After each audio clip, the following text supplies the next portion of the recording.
Welcome to Joshua, the third part. In this section, we will discuss the distribution of the land in the promised land and who does the land belong to? That is the question for this lesson.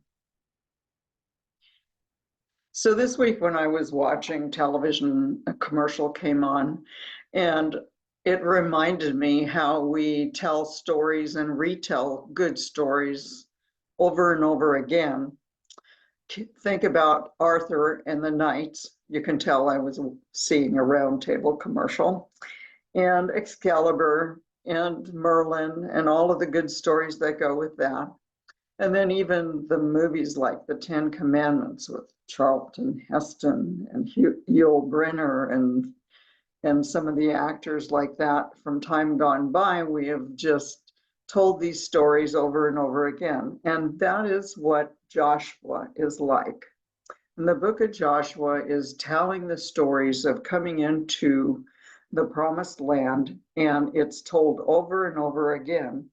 And when we tell these stories over and over again, sometimes we add a little to them each time, or we change something a little bit. We embellish them somewhat and make them a little more interesting. So that's what we have done with the book of Joshua over historical time.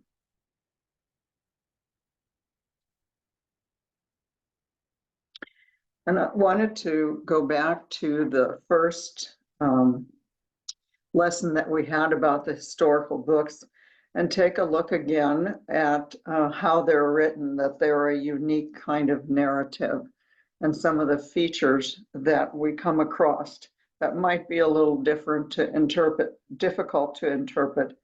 And some of those might be like the brevity of some of the narrative. It's really concise. And in Hebrew, not only is it a sentence telling you something, but in Hebrew scripture and Hebrew writing, every single word counts and has its meaning added to the overall sentence. And sometimes the characters are in such a place where they just show some action, but we don't really know what, from the story, we don't really know what they were thinking or feeling or even what their motives were for what they're doing. And there's a lot of symbolism in the writings in the Old Testament, and there's a lot of use of wordplay on names. Think about how the city Ai that we looked at last week actually meant heap of ruins. And so here's this city named Heap of Ruins. It may be telling us more than just that it was a conquest of that area. And then we get repetitions with slight differences, and we'll see a lot of that in the lesson today.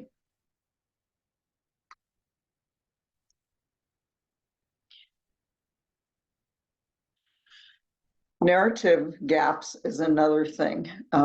Just leaving out bits and pieces of information in a story. And we just have to fill in what's there, kind of like reading between the lines. And there's juxtaposition, which means that there are stories that are placed in the larger story that either tell us about something that's going to come up in the future, or they just seem to sometimes not fit, and they're just there anyway, even if they're a little off of the theme. And the narrator knows what's going on. That narrator is to be believed and trusted. They know what they're talking about from their realm of heaven and earth as they see it. There are also repeating themes. We'll start with Genesis 12, when the promise is made to Abraham that he would become a great people. He would have many descendants, as numerous as the stars or the grains of sand on the seashore, and that there would be land given to his descendants for them to have as their own. And remember and recall that they were nomadic and didn't stay in one place at that time. So the future promise of land that would just be theirs alone. But there would always be struggle. And we know that that struggle comes from the repeated theme of sin or separation from God, and then some kind of judgment. And then their people are repenting and they are delivered. And then you have a period of peace. And so that cycle we've seen through Genesis, and we've seen it through Exodus and Numbers. So we'll still see that particular theme throughout the Old Testament. Leadership is important, as the people tend to do well when they have a good, strong leader.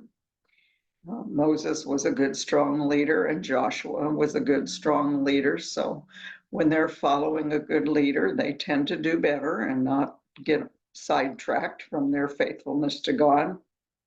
But God, in turn, is faithful with his promises to Israel. He has provided them with descendants. He has now brought them to a land that they will call their own. So God also is always present. He's there with them in the tabernacle, and he is there speaking through his servants, the prophets, and the priests. So in this lesson, we'll talk a lot about the distribution of the land. So we've come through these numerous battles that we read about, talked about last week. And now Joshua is getting old, and they've settled what they, or, conquered what they can. So now at this time, Joshua will distribute the land in a certain procedure. And so God says to Joshua, I myself will drive these people out of the land ahead of the Israelites. So be sure to give this land to Israel as a special possession, just as I have commanded you. Include all this territory as Israel's possession when you divide this land among the 9 tribes and the half tribe of Manasseh. So if you recall, when they first arrived on the east side of the Jordan River, that 2 tribes plus part of the tribe of Manasseh asked for and were granted possession of some of the territory on this eastern side of the river before they crossed over into the valleys of the land of Canaan.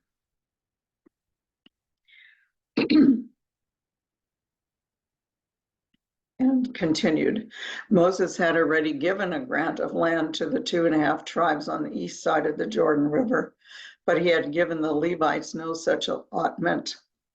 The descendants of Joseph had become 2 separate tribes, Manasseh and Ephraim. And the Levites were given no land at all, only towns to live in with surrounding pasture lands for their livestock and all their possessions. So the land was distributed in strict accordance with the Lord's commands to Moses. You can see those commands or read those commands to Moses back in the book of Numbers, chapter 36. Now remember also, the Levites were not given land, and they were given cities, because the Levites are the tribe that serves in the priesthood. And of course, not every single person, every single male would become a priest. So their families would have to have some means of support besides just working in the tabernacle or the temple later. So they're given cities with surrounding pasture land, and so they can have their animals and their families can live in the area. Continuing then in Joshua chapter 14, the remaining tribes of Israel received land in Canaan as allotted by Eleazar the priest. and Joshua son of Nun, and the tribal leaders. These 9.5 tribes received their grants of land by means of sacred lots, in accordance with the Lord's command through Moses. So the scene is set for the remaining allotments. The tribes are treated as though they were farming households in a great village, according to ancient Near Eastern tradition. The village elders and the patriarchal heads of the tribes gathered along with all the heads of the cultivating and the grazing households for the distribution by lottery. So some families would be farming the land, and some would be grazing and having animals for in pasture. So in the ancient world, distribution of land by the lot was common. So therefore, it's not Joshua who decides who goes where and who gets what, but through the lottery, it is Yahweh whose will it will be revealed to whom gets what property. Takes the burden of decision off of Joshua. And now we're harking back to some of the lessons we've read in the past. Here is Caleb. And if you remember, Caleb and Joshua were both spies sent out by Moses, along with 10 others. And when they came back from searching through Canaan, they brought back a report. Caleb and Joshua were the only two who brought back a positive report. The other 10 were saying that, there were giants in the land and it was just too much. They couldn't conquer them. But Caleb and Joshua said otherwise. So now, and at that time, Moses had promised them that they would have land of their choice. So a delegation from the tribe of Judah that was led by Caleb came to Joshua while they're still at Gilgal. And Caleb said to Joshua, remember when the Lord said to Moses, the man of God, about you and me when we were at Kadesh Barnea? That's where they camped just before they crossed into Moab and into the area of the Jordan. And at that time, Yahweh said to Moses, none of those who have treated me with contempt will ever see it. In other words, the people who did believe would not see the new land, the promised land. But my servant Caleb has a different attitude than the others have. He has remained loyal to me, so I will bring him into the land he explored. His descendants will possess their share of that land. You will not enter and occupy the land I swore to give you. The only exceptions will be Caleb and Joshua. And so this was what Yahweh said to Moses following the report from the spies. So Caleb recalled the promise Yahweh made through Moses when the spies were sent. And the land of Canaan on which you were just walking will be your grant of land and that of your descendants forever, because you wholeheartedly followed the Lord my God.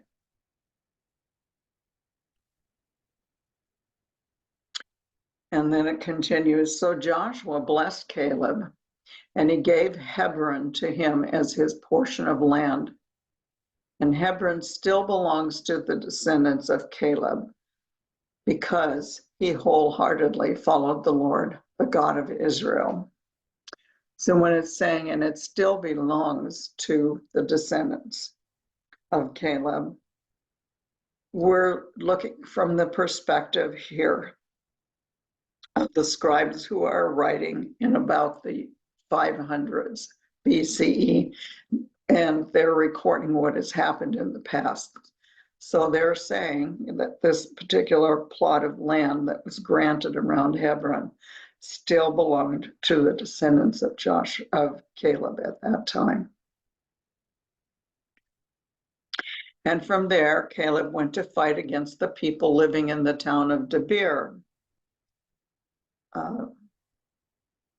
This is a kind of interesting because when I was reading this, I came across this section where Caleb comes and talks to Joshua, and he says also in his narrative that he's 85 years old and that he's still as youthful as he was when he was in his 40s and they were first exploring the land those many years before, and that he's still strong and can still fight. And so it's kind of funny because now here it is the time for him to go into this land that's allotted to him. And then he says that he makes this request. And Caleb said, I will give my daughter Exah in marriage to the one who attacks and captures Beth Sephor. Othniel, the son of Caleb's brother Kenaz, was the one who conquered it. So Exah became Othniel's wife. So this is kind of one of those examples of a story that's just kind of put in here. He's been granted his land, but all of a sudden we see this little story, this juxtaposition of a story inserted here, where Caleb actually makes this kind of fairy tale request. I will give my daughter to the warrior who is able to conquer this area. But we'll see that there's a reason for that story to be here. So when Exah married Othniel, she urged him to ask her father for a field. And as she got down off her donkey, Caleb asked her, what is the matter? And she said, give me another gift. You have already given me land in the Negev. Now please give me springs of water too. So Caleb gave her the upper and lower springs. So Othniel was given a wife, the daughter of Caleb, and she was given land. So he is able to have additional land. And this is kind of an interesting story because we can see a few things here. First, the connection between Caleb and his daughter shows affection and a valued opinion of his daughter. He takes into consideration what she requests and grants it. However, then on the other hand, we know that the giving of a daughter to a warrior is reminiscent of a fairy tale. And also the giving of a daughter in marriage was the accepted norm of ancient times. Second, there's the hint of a person that will be important later. The connection in this story is to the book of Judges, because Othniel will be the first judge of Israel. So based on Othniel's previous action, he must have been a good warrior. Therefore, he will be a leader in the book of Judges and be the first judge.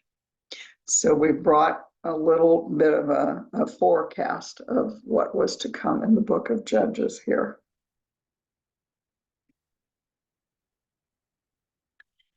And now when we look back over this list of things, all at the end of, I think it was maybe it was chapter 12, at the end of chapter 12, where we had a list of all the different cities that supposedly were conquered, kind of like in one fell swoop going through the land of Canaan. That's the way it sounded. in those chapters. But as we look forward, we'll see that there were quite a few failures in these conquests, failures in the way of the fact that not all the area was conquered. So in chapter 15, we have an example. The tribe of Judah could not drive out the Jebusites who lived in the city of Jerusalem. So the Jebusites live there among the people of Judah to this day. And in chapter 16, we have another example. Ephraim did not drive the Canaanites out of Gezer because so the people of Gezer live as slaves among the people of Ephraim to this day. And in chapter 17, we have another example, and you could read on further through chapter 17, and there'll be more examples. But the descendants of Manasseh were unable to occupy these towns because the Canaanites were determined to stay in that region. And later, however, when the Israelites became strong enough, they forced the Canaanites to work as slaves, but they did not drive them out of the land. And so you can see more stories like this and examples of this as you read through the rest of the chapter. And so now we're getting settled in Canaan. So we've been camped at Gilgal for quite a long time during the time of all these battles. It's been their center or home base where the families stayed while the men went out to war. But now Shiloh will be the new center of worship. The allotments of the remaining land will take place at Shiloh before the tabernacle. And you can read about this in chapters 17 and 18. So at this time, they have moved their camp to Shiloh, and they have erected the tabernacle again. It has been, I guess, kind of like in storage as they were in Gilgal after they had picked up and left from the desert and came in through Moab and so on. So now they're going to erect the tabernacle again, and then Shiloh becomes the center of worship. And the land was under Israelite control. The entire community of Israel gathered at Shiloh and set up the tabernacle. But there remained 7 tribes who had not yet been allotted their grants of land. And so the last allotments, Joshua commanded it be done in this manner. Select 3 men from each tribe, and I will send them out to explore the land and map it out. They will then return to me with a written report of their proposed divisions of their new homeland. Sounds reasonable. And let them divide the land into 7 sections, excluding Judah's territory to the south and Joseph's territory, which means Manasseh, to the north. And when you record the 7 divisions of the land and bring them to me, I will cast sacred lots in the presence of the Lord our God to assign land to each tribe.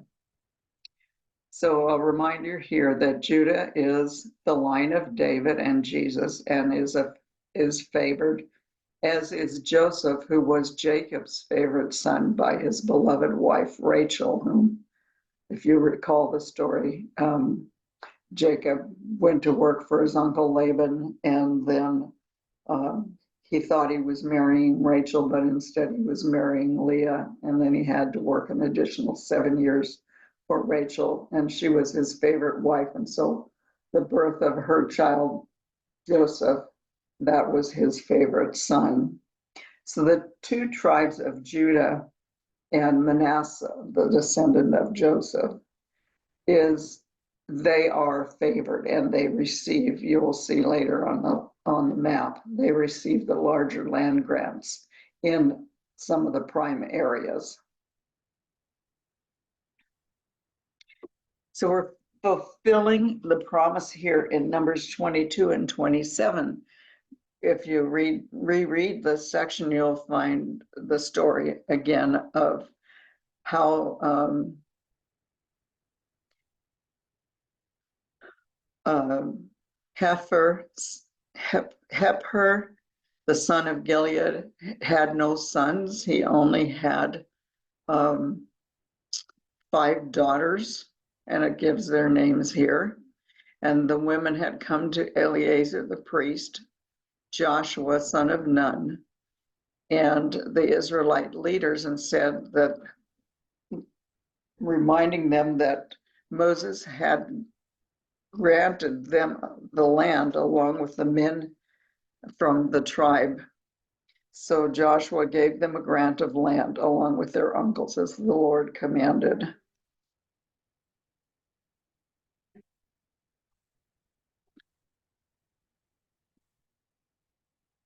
So after all the land was divided among the tribes, the Israelites gave a piece of land to Joshua for his allocation. For the Lord had said he could have any town he wanted, and he chose Timnah Serah in the hill country of Ephraim. He rebuilt this town and he lived there. So now both Caleb and Joshua have gotten their allotment that was promised to them. And so remember that the first generation out of Egypt did not get to come into the promised land.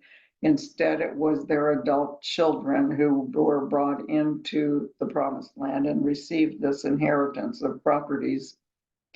But Joshua and Caleb, who were working alongside Moses, were older, and they got to come into the promised land. But so was Eleazar. He's been mentioned here a couple times, but I don't think anyone mentioned it in scripture. But he was also working together with Aaron and Moses, and so he is older as well. So the 3 of them are brought into the new land, and they are from that first generation, whereas all the others are from the children of the first generation who are now living in the promised land. And then the next thing was to assign refugee cities.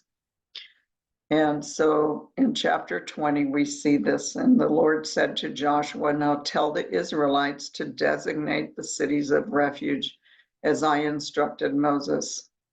So anyone who kills another person accidentally and unintentionally can run to one of these cities, and they will be places of refuge from relatives seeking revenge for the person who was killed. And there are 6 refugee cities, and they seem to be spread out pretty well throughout the territory, the various territories. So you have several different tribes. You see where they are in the tribes of Manasseh, Gad, Reuben, Judah, Ephraim, and Naphtali. So they're pretty well spread out. So it's interesting that they have a place of refuge for someone who might have killed someone accidentally and were concerned about the revenge that would be taken by the family of the deceased person here. So granting protection until there's a legal procedure to establish guilt or innocence. And then we have the Levites who also have their assignments. And remember that they just get pasture land and villages within each and every territory. So the leaders of the tribe of Levi came to consult with Eleazar the priest, Joshua, and the other leaders of the tribes of Israel. And they came to them at Shiloh in the land of Canaan and said, the Lord commanded Moses to give us towns to live in and pasture lands for our livestock. So by the command of the Lord, the people of Israel gave the Levites the following towns and pasture lands out of their own grants of land. Now, I did not list all of those places because it's quite lengthy and detailed, but you may read it yourself in chapter 21. But we know that they were in each of the different tribes because they're serving to the community of each of the different tribes. They are the priests of the land. And so the very end of chapter 21, it says, not a single one of all the good promises the Lord had given to the family of Israel was left unfulfilled. Everything that he had spoken came true. It's like saying, and they lived happily ever after, the end.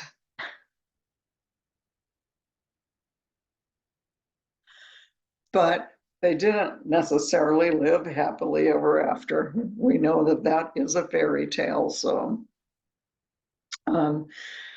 if you remember way back when we started these conquest battles to gain control over Canaan, that the 2.5 tribes who received their allotment had to promise that they would go with the rest of the tribes east of the Jordan and help them to obtain their territories.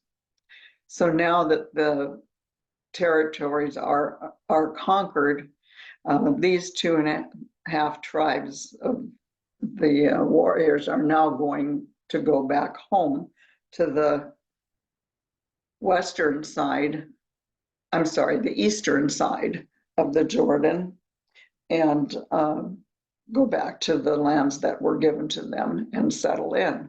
So they're on their way back, and then all of a sudden it seems like we almost have a civil war because the other tribes are coming after them and saying, you know, what is up with this? Why are you building an altar? We are to worship in one central place, and that is now Shiloh, where the tabernacle has been erected. So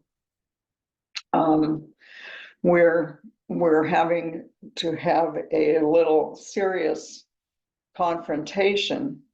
So what is the problem? Why is it so bad that the eastern tribes are building an altar? And so this is what it says. But when they were still in Canaan, and when they came to a place called Geliloth near the Jordan River, the men of Reuben, Gad, and the half-tribe of Manasseh stopped to build a large and imposing altar.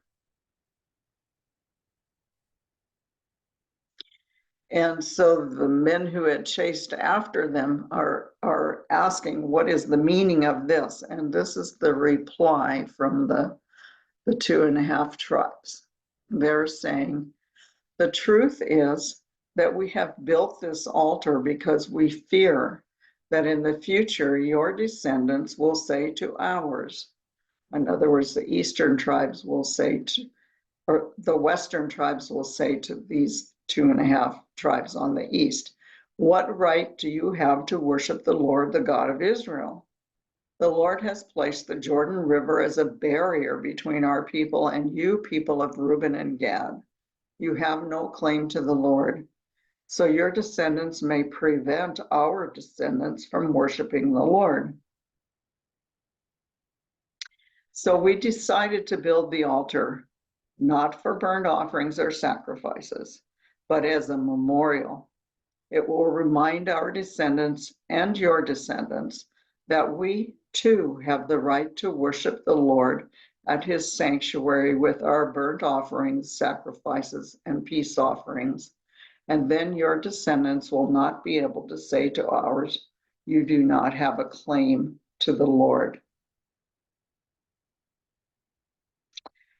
And so they're wanting to make sure they're not forgotten just because they cross back to the eastern side of the Jordan River. They're not forgotten and divided separately by the river, which would have been a natural territorial boundary.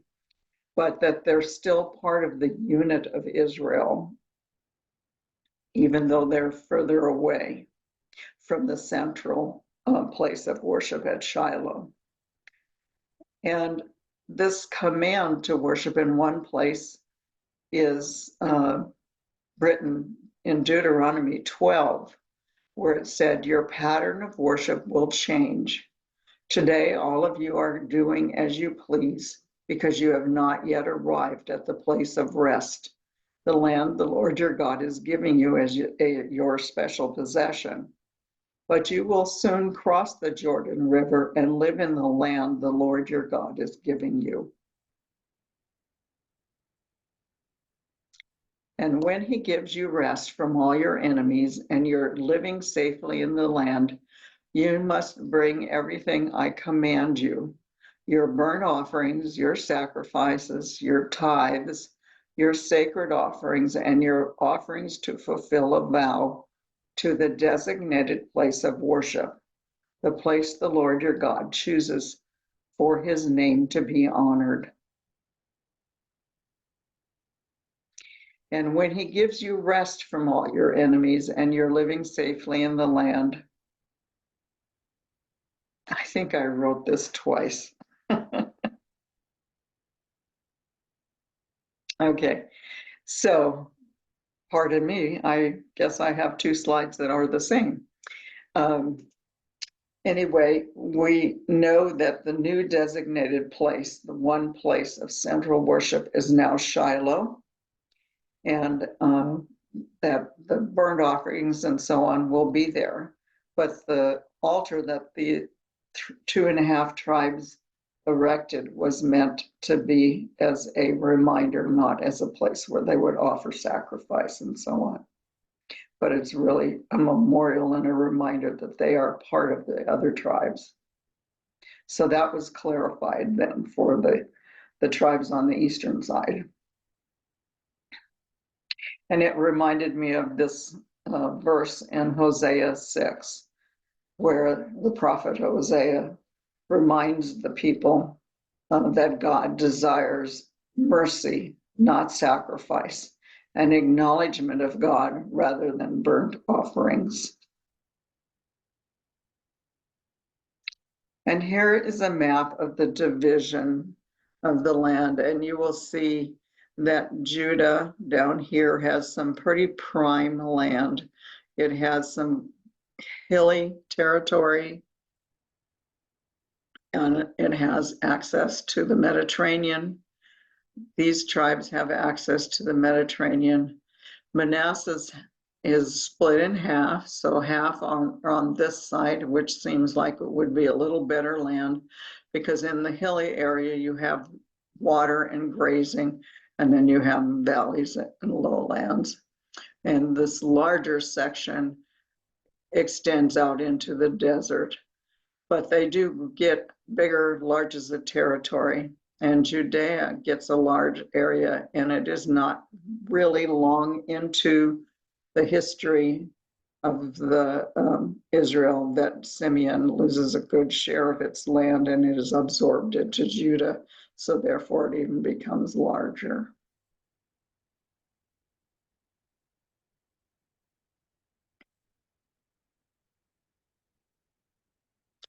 This is really hard to see, but I wanted just to point out, and here you can see that it's Judah, and then down here it says Simeon, Judah, because they're absorbed into it. But if you look right up here, you can see in this yellow, it's really hard to see, but this yellow area, and it has a marker next to it that says it's the capital city of Israel at this time. And this is the center of worship where the tabernacle was set up again. And then these different arrows leading over in here are just telling some of the Amorite cities and other ones that are within the specific groups, like within the tribe of Dan or within the tribe of Benjamin. And Jerusalem is down here, just teeny tiny right down here at the end of this arrow tip. And Bethlehem is down in this area as well. All right, so it's a hard to see, but actually you might be able to find this on the internet and then be able to enlarge it on your own screen to where it's more useful for you. And so take a look at Joshua. His career is in 3 stages. First, he conquers the land, then he distributes the land, and then in the end, he bids farewell to the people of Israel. Joshua conquers what he can between his maturity, which is typically considered age 40, and his old age, which now he's quite old. So much land within the ideal borders is left to conquer, but Joshua has come to the end of his fighting years, and he must go ahead and distribute what he has captured before he dies. And when the distribution is complete, he dies. But before doing so, he makes a final Deuteronomistic speech, again in the pattern of Moses. We will look at his final speech in the next lesson. And so let's watch one of these little videos that gives a real quick overview of the book of Joshua.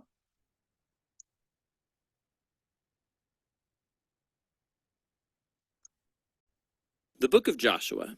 Let's back up and remember the story so far. So God chose Abraham, and then his family became the people of Israel, who are then enslaved down in Egypt.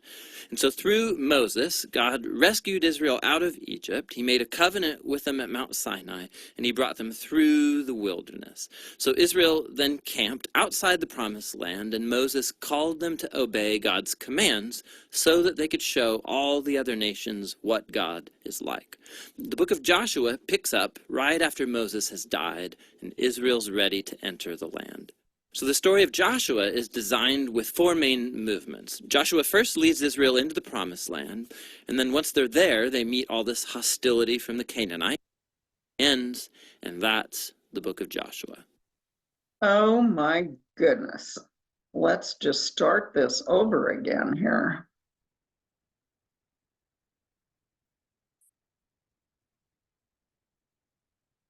The book of Joshua. Let's back up and remember the story so far. So God chose Abraham, and then his family became the people of Israel, who are then enslaved down in Egypt. And so through Moses, God rescued Israel out of Egypt. He made a covenant with them at Mount Sinai, and he brought them through the wilderness. So Israel then camped outside the promised land, and Moses called them to obey God's commands so that they could show all the other nations what God is like. The book of Joshua picks up right after Moses has died and Israel's ready to enter the land. So the story of Joshua is designed with 4 main movements. Joshua first leads Israel into the promised land, and then once they're there, they meet all this hostility from the Canaanites, and so they engage them in battle. Then after their victories, Joshua divides up the promised land as the inheritance for the 12 tribes, and then the book concludes with these final speeches that Joshua gives to the people. So let's dive in and we'll see how all of it flows together. The first section begins with Moses' death, and Joshua is appointed as Israel's new leader. And the author intentionally presents Joshua as a new Moses. So like Moses, Joshua calls the people to obey the Torah, which means the covenant commands that they were given at Mount Sinai. And then Joshua sends spies into the land, just as Moses did back in Numbers chapters 13 and 14, except it goes way better this time. In fact, even some Canaanites turn and follow the God of Israel. Joshua then leads all Israel across the Jordan River and into the land. Just like the sea parted for Moses in the Exodus, so here the river Jordan parts and the priests carry the Ark of the Covenant across, leading all Israel with them. Now, in chapter 5, the story transitions. So the people look back to their roots as God's covenant people, and so the new generation is circumcised and they celebrate their first Passover in the land. But then they turn and prepare to go forward. And Joshua has this crazy encounter with a mysterious warrior, who, it turns out, is the angelic commander of God's army. And Joshua asks, "Are you for us, or are you for our enemies?" And the warrior responds, "Neither," which shows that the real question here is whether Joshua is on God's side. It makes clear that this whole story is not about Israel versus the Canaanites. Rather, this is God's battle, and Israel is going to play the role of spectators or sometimes supporters in God's plan, which leads to the next section. We find stories about all these conflicts that Israel had with different Canaanite groups. And the first part retells the story of 2 battles in detail, and that's followed by a series of short stories that condense years of battles into a few brief summaries. So the first 2 battles are against Jericho and then Ai, and they offer these contrasting portraits of God's faithfulness versus Israel's failure. At Jericho, Israel is to take a completely passive approach. So they let God's presence in the ark lead them around the city to music for 6 days. And just like Rahab turned to the God of Israel, maybe the people of Jericho would do the same, but they don't. And so on the 7th day, the priests blow the trumpets and the walls come falling down, leading Israel to victory. The point of the story is that God is the one who will deliver his people. Israel simply needs to trust and wait. Now, the next story of the battle at Ai makes the opposite point. So there's this Israelite named Achan, and he steals from Jericho some of the devoted goods that were to belong to God alone, and then he lies about it. It's a pretty lame move after all that God has done for Israel. And so Israel goes into battle with the city of Ai, and they're totally defeated. And it's only after humble repentance and severely dealing with Achan's sin that Israel gains victory. And so together, these 2 stories, they're placed right up front to make an important point. If Israel is going to inherit the land, they have to be obedient and trust in God's commands. They don't get special treatment. Now, the second part of this section begins with the Gibeonites, a Canaanite people group, and they do just what Rahab did as they turn to follow the God of Israel and they make peace with Israel. This is in contrast to all of these other Canaanite kings who start to form alliances and coalitions, and they want to destroy Israel. So Israel engages them in battle, and they win by a landslide. And so this whole section concludes with this summary list of all of these victories won by Moses and then by Joshua. Now, let's stop for a second, because odds are that these stories and the violence in them, they're going to bother you.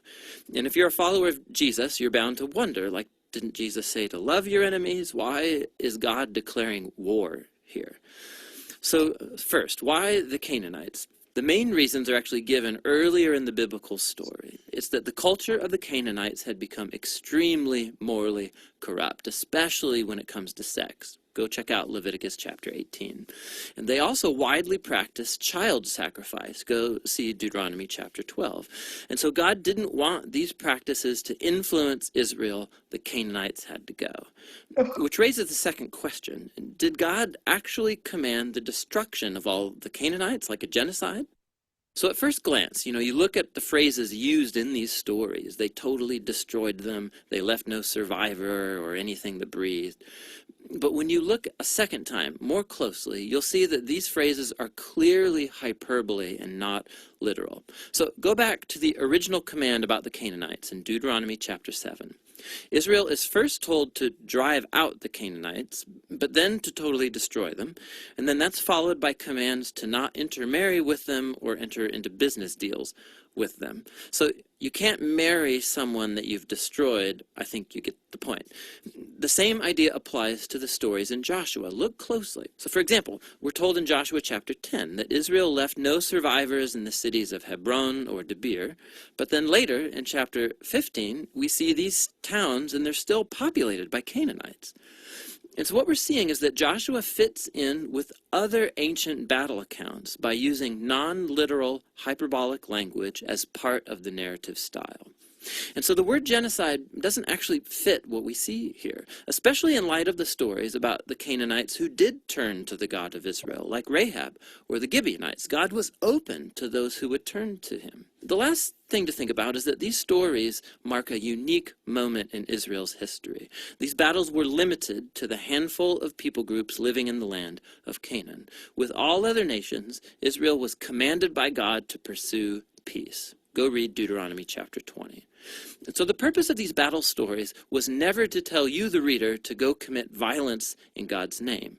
Rather, they show God bringing his justice on human evil at a unique moment in history, and how he delivered Israel from being annihilated by the Canaanites. Now, let's go back to the book's design. After years of battles, we see an aging Joshua, and he starts dividing up the land for the 12 tribes of Israel. And most of this section is like lists of boundary lines. And let's be honest, it's kind of boring. It's like reading a map that has no pictures. But for the Israelites, these lists were super important. This was the fulfillment of God's ancient promises to Abraham, that his descendants would inherit the promised land. And so now it was all coming to pass right down to the detail, which leads to the final section. Joshua gives two speeches to the people that are very similar to the final speeches of Moses in Deuteronomy. Joshua reminds them of God's generosity, how he brought them into the land and rescued them from the Canaanites. And so he calls them to turn away from the Canaanite gods and be faithful to the covenant they made. If they do, it will lead to life and blessing in the land. But if they're unfaithful, Israel will call down on itself the same divine judgment that the Canaanites experienced. They'll be kicked off the land into exile. And so Joshua leaves Israel with a choice. What is Israel going to do? That's the big question that looms as the story ends, and that's the book of Joshua.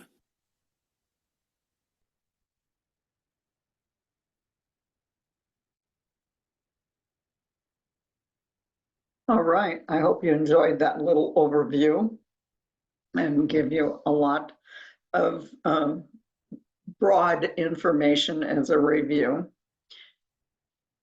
Okay.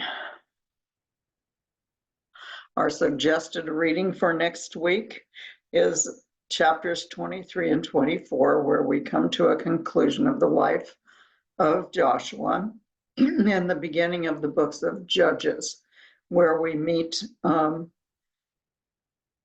people once they are in the land and are still struggling with the people who have remained in the land. And God raises up leadership through the term of judges. And verse of the day for this week, I was thinking of this one as people are protesting right now and asking for justice for people in Palestine and in Israel, and that the battle continues over there, just as in ancient times. Here we are again, repeating history in a modern context. So the verses from the book of Timothy, the first book of Timothy, in chapter 4, let no one despise your youth, but set the believers an example in speech and conduct, in love, in faith, in purity. And it reminded me, because many of the protesters are very young. They are on college campuses and so on, so they're young folks, and have a vision of what they think justice should be. And Angie Thomas says this: you just have to find your activism and don't let anyone tell you what that should look like.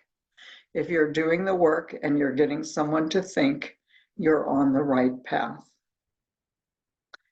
And then a prayer. Lord, we pray protection over young people who are unafraid to set examples of justice. May we listen to their teaching.